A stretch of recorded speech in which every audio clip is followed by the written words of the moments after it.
Elbette ki size nasıl nefes alıp verdiğimi göstermek için bu videoyu çekmiyorum. Neden böyle bir giriş yaptığımı size ilerleyen dakikalarda açıklayacağım. Mutluluğun hepimiz için çok çeşitli anlamları ve nedenleri olsa gerek. Aksi takdirde aklımız hala bu kadar karışık olmazdı. Hiç hayatınızın belirli dönemlerinde ne kadar şanssız ve mutsuz olduğunuzu düşündüğünüz, içinizde ruhunuzu sıkan bir karanlık, geleceğe dair büyük bir ümitsizlik hissettiğiniz oldu mu? Çağımızın en yaygın hastalıklarından birisi maalesef ki depresyon. Hepimizin aklı oldukça karışık ve içinden çıkılamaz sandığımız bu durumun okuldaki derslerimizin ağırlığından, işsizlikten, sevdiklerimizi kaybetmekten belki de, kariyer hedeflerine ulaşma güçlüklerinden ve hatta ulaşsak bile bunun yetersizliğinden kaynaklı olduğunu düşünürüz. Sonra belki yaşadığınız şehri ve hatta ülkeyi değiştirerek bu karanlığın içinden çıkmayı ümit edersiniz. Ancak o garip karanlığın hala bizimle beraber olduğunu fark ettiğimizde psikologların kapılarını aşındırırız. Kendinizi gerçekten çaresiz hissediyorsanız elbette ki bir uzman görüşüne başvurmanızda fayda var. Eğer hala o aşamalara gelmediyseniz ve içinizde ufak da olsa bir ümit varsa size anlatacaklarım var.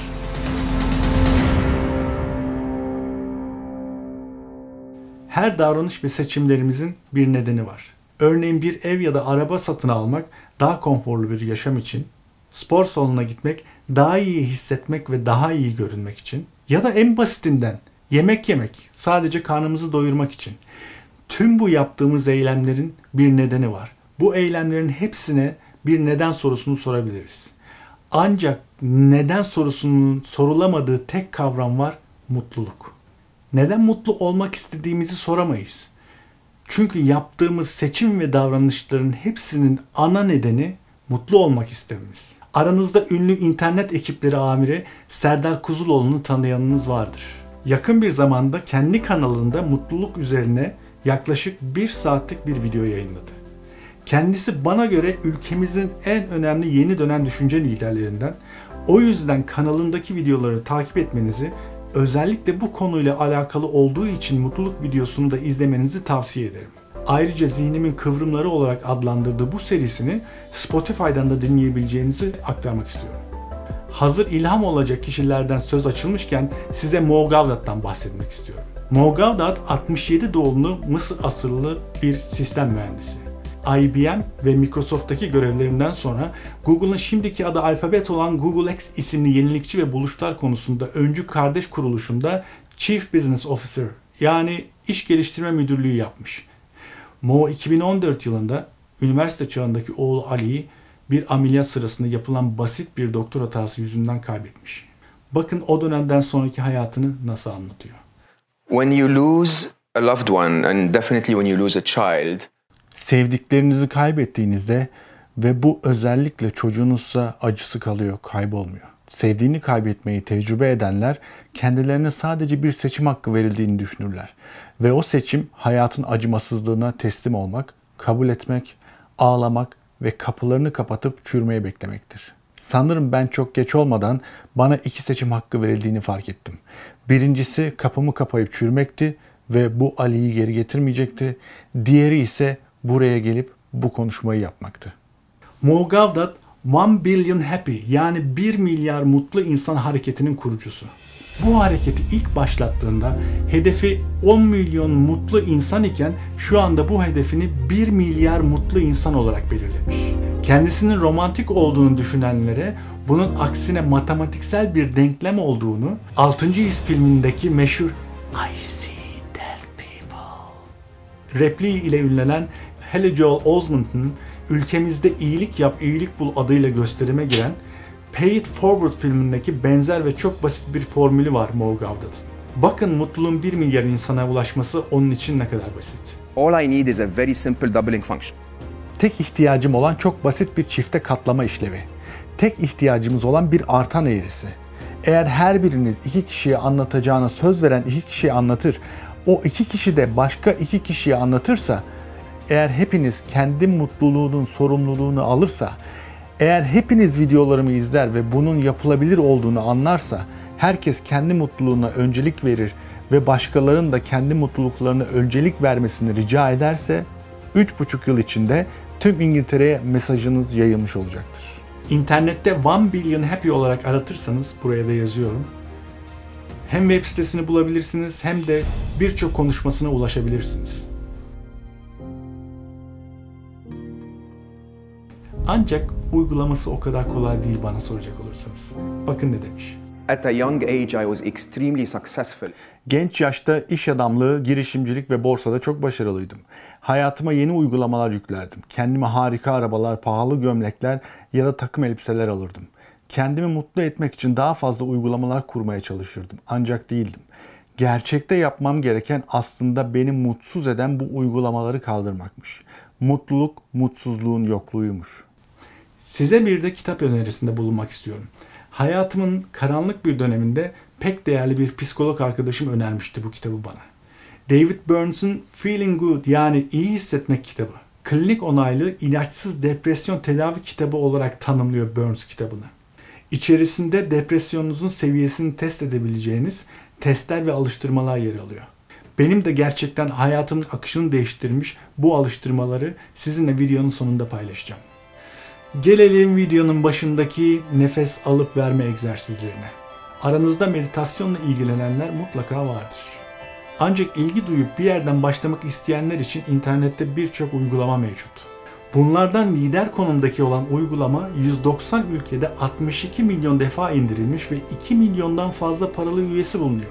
Şu anki piyasa değeri 168 milyon doların biraz üzerinde.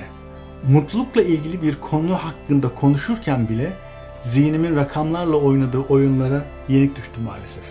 Ben bu bahsettiğim uygulamaların birkaçını denedim ancak maymun zihnime yenik düştüm her seferinde. Çünkü zihnimde kontrol edemediğim çok fazla duygu ve düşünce var. Whether you listen to your monkey mind or not, there's an issue. Minyor isimli bu kişinin Maymun Zihnini Eğitmek isimli videosunda anlattıklarına bir göz atalım. Şöyle demiş: sorun maymun zihnini dinleyip dinlememek. Maymun zihin dediğim zihnimiz durmadan konuşur. Maymun zihin size fikirler verir. Çok fazla konsantre olmanıza gerek yok. Sadece nefesinizin farkında olun.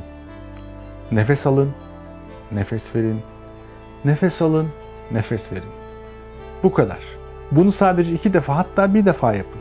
Bu yöntemle her zaman, her yerde meditasyon yapabilirsiniz. Aslında işte bu kadar basite indirgeyebildiğimiz zaman mutluluğun kapılarını aralamış oluyoruz. Ancak hemen tırnak içerisinde başarıya ulaşabileceğinizi zannetmeyin. Mutluluğa ulaşmak da bir kondisyon işi.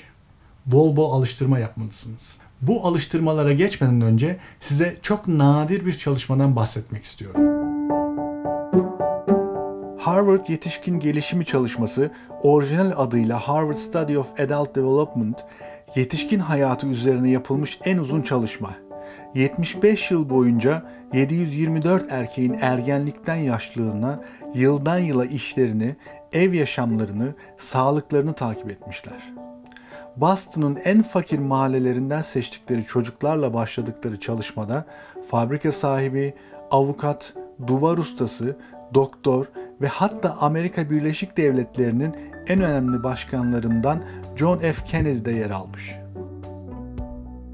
Ve bakın bu 75 yıllık çalışmanın sonunda ne bulmuşlar? Good relationships keep us happier and healthier. Period. İyi ilişkiler bizi daha mutlu ve daha sağlıklı tutar. Bu kadar. İlişkilerle ilgili 3 büyük ders aldık. Birincisi, sosyal ilişkilerin gerçekten yararlı olduğudur ve yalnızlık öldürür. Sonunda aileye, arkadaşlara, topluma daha sosyal bir şekilde bağlı olan insanların daha mutlu, bedensel olarak daha sağlıklı olduğu ve çevresi daha sınırlı kişilerden daha uzun yaşadığı anlaşıldı. Buldukları diğer sonuçları merak ediyorsanız bu videonun altındaki açıklamalar kısmında videonun linkini bulabilirsiniz. Ayrıca Türkçe'de dahil olmak üzere pek çok dilde altyazısı mevcut. 4 nesil araştırmacıyı eskitmiş çok etkileyici bir çalışma gerçekten.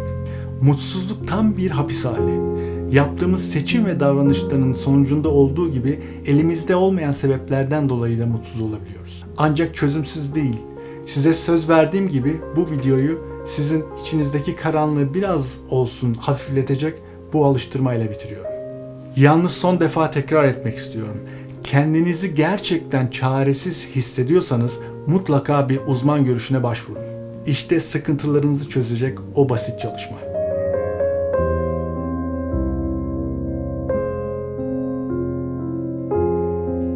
Her gün bir liste yapın. Adına minnet ya da teşekkür listesi deyin, orası size kalmış. O gün başınıza gelmiş sadece 3 güzel olayı yazın. Mesela çok susamışsınız, eve gelmişsiniz ve bir bardak suyu kana kana içmişsiniz. Sabah hiç tanımadığınız biri size gülümseyerek günaydın demiş. Ya da mesela hapistesiniz ve bir anda hoparlörden daha önce hiç duymadığınız muhteşem bir şarkı çalmaya başlamış. Her gün bu listeyi yapıp bir ay sonra geri dönüp tek tek okuduğunuzda hala nefes aldığınız için ne kadar şanslı olduğunuzu hatırlayacak ve aslında hayatınızın sandığınız kadar karanlık olmadığını fark edeceksiniz. Şimdi hayatın sesini biraz daha açın ve anın tadını çıkarın.